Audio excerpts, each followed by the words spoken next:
Hey, what's up, beautiful souls? TGIF. The sun is shining and life is good.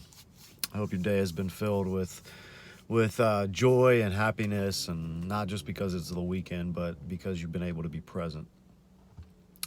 Today, I wanted to talk a little bit about parenting and some of the things that I feel that we, as adults and as parents, um, stumble over a little bit as a new parent, as an older parent, as just a parent in general. There are some things that from the get go we are taught from our parents, and they are taught from their parents.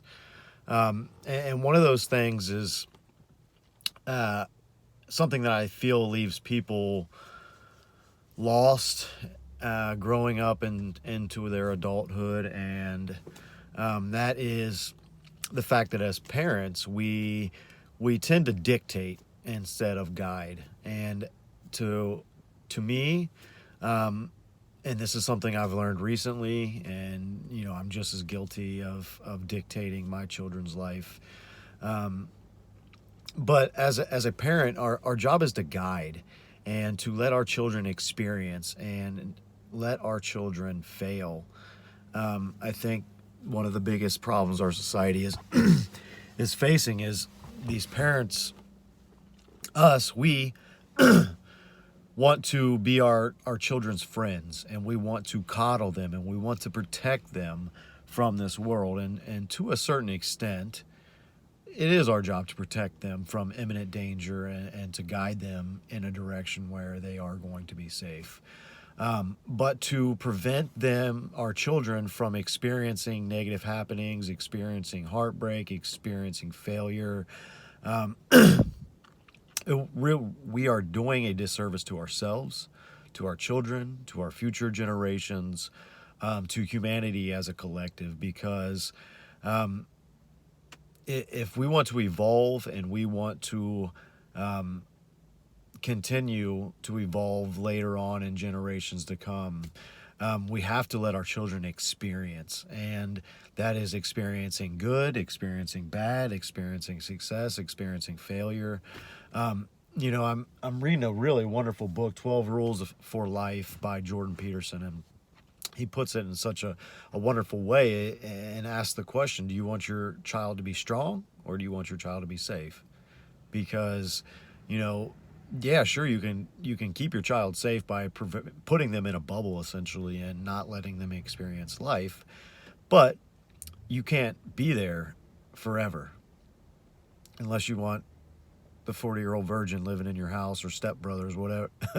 Unless you want your 45-year-old children living with you and still depending on you, then it is important for your child to experience without your dictation of what they should do, or what they should think. Or so often as parents, we take our perception of what we want our children to do and we push it on them.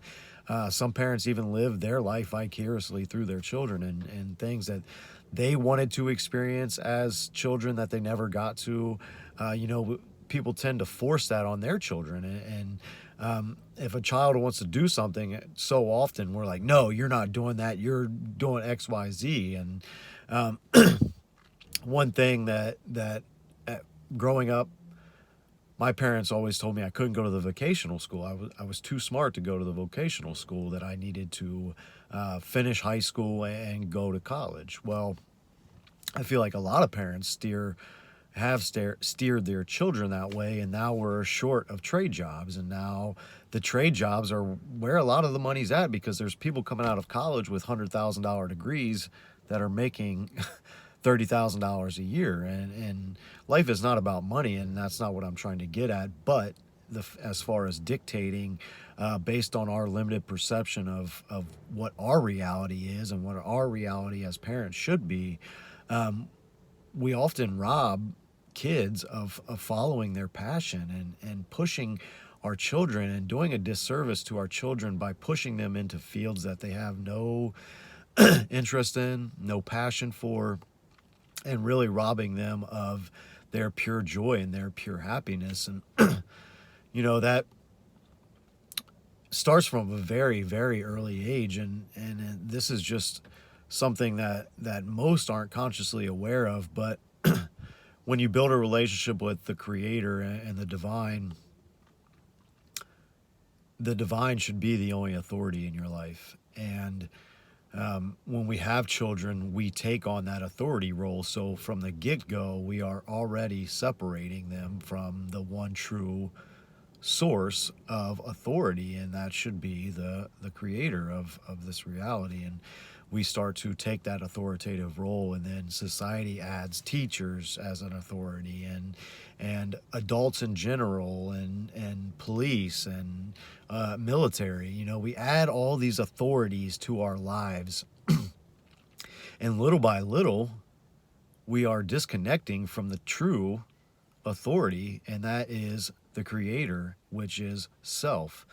The self creates the reality by its perception and its consciousness level. And when I say God or the creator, I don't mean God in the cringeworthy, to me, forced religious sense, though I think there's so much beautiful truth in most religions, and probably all religions. But man's ego has taken over religion for the most part, and turned it into a fear-based control mind state, or perception of how things should be. And but for me, in my relationship with the creator or God, we are created in the image of God, so we are fractals of the creator. And that, to me, says that the one true authority, the creator, is also self.